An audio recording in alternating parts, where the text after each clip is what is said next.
Estamos en una pausa, estamos estancados, estamos en un estancamiento que al mismo tiempo tiene una parte de alerta, porque si bien la situación en Gaza, la situación humanitaria en Gaza, con la entrada de Rafah y demás, ha mantenido la falta de suministros de auxilio, comida, combustibles, etcétera, la situación humanitaria, dependiendo de los conteos, podrían estar llegando hasta las 37.000 víctimas, los rehenes siguen en manos de Hamas.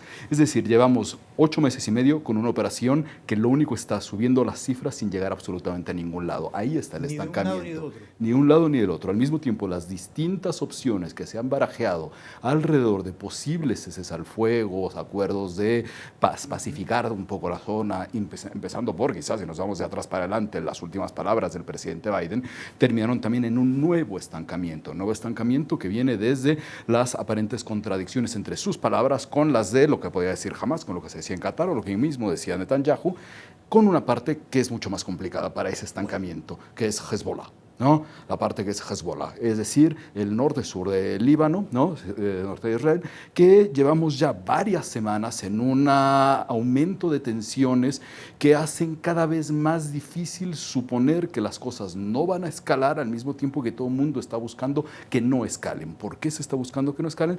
Porque no es lo mismo Gaza, no es lo mismo Gaza que Líbano. ¿Por qué no es lo mismo? De entrada podemos pensar, y si queremos en términos periodísticos, de entrada hay prensa. Y Sí está hay prensa. la presión misma de Israel, de Netanyahu, a Estados Unidos para el envío de armas, es decir, el apoyo. Y la queja de las últimas horas de que se ha reducido drásticamente ese apoyo de armas, y ese apoyo se ha reducido no solamente por las presiones locales, las presiones internas de Estados Unidos, sino por las mismas presiones que se encuentran en la sociedad israelí con estas marchas. A ver, la marcha que acaba de pasar el día de ayer es al parecer la más numerosa, y cada fin de semana se tiene la marcha más numerosa por ese preciso estancamiento, ¿no? Ahora, la otra complicación que se tiene con Líbano es los distintos actores que entran en juego, porque cuando hablamos de Líbano y hablamos de Hezbollah, estamos hablando evidentemente de Teherán, ¿no? Teherán, que entra ahora en un proceso electoral después de la muerte de Raisi, y que al mismo tiempo se conjuga con Siria, ¿no? Con el gran teatro de operaciones de Irán. Ahora, ¿tú no crees que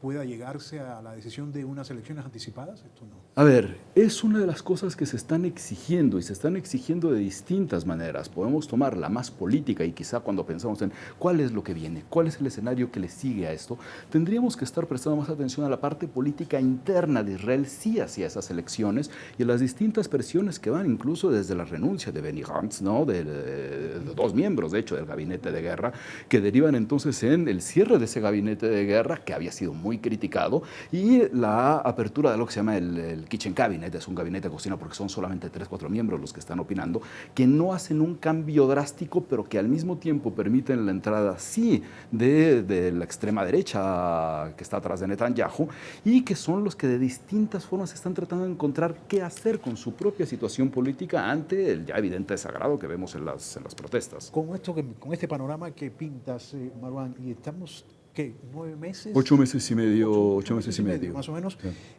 Yo no le veo salida por ninguna A parte. ver, está complicado pensar en una salida. Ahora, si pensamos en cuáles son los espacios donde podría haber salida, obviamente sí está por un lado acciones de Estados Unidos, es decir, un aumento de presión, pero Estados Unidos tiene al mismo tiempo su mismo proceso electoral. Cuando vemos cómo se está leyendo muchas veces en Estados Unidos, Gaza, Israel, se ve en código electoral norteamericano, es decir, ni siquiera ya estamos viéndolo necesariamente con el código del lugar de conflicto. La mayor presión es presión local, ¿no? Si pensamos en algún tipo de salida, es por vías de presiones locales. Vías de presiones locales hacia los mismos ajustes políticos, no solamente con la salida de Gantz, sino qué es lo que está pasando con las otras fuerzas de oposición dentro de Israel, que justo lo que están diciendo es, van 8 meses y medio para sus intereses, para lo que está de este lado de la ecuación.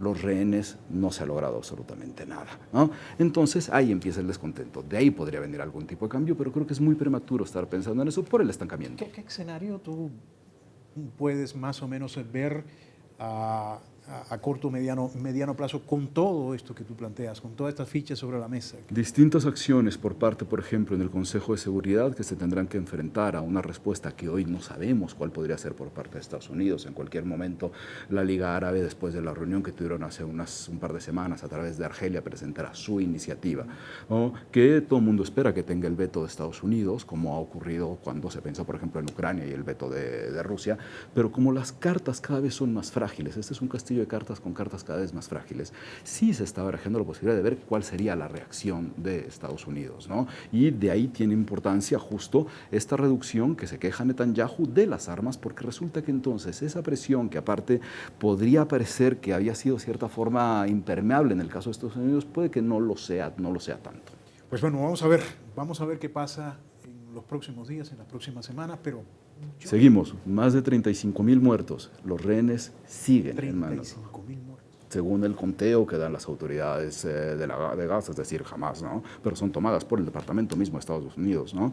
Estamos en 37.000 muertos y al mismo tiempo ha habido un aumento de tensiones en Cisjordania, en el West Bank, donde incluso ha habido autoridades de las Fuerzas de Defensa israelíes que han cedido a los mismos colonos parte de la administración territorial, lo cual hace que las cosas se pudieran también poner más complicadas en el otro territorio palestino. Bueno, complicado. Gracias, Marwan.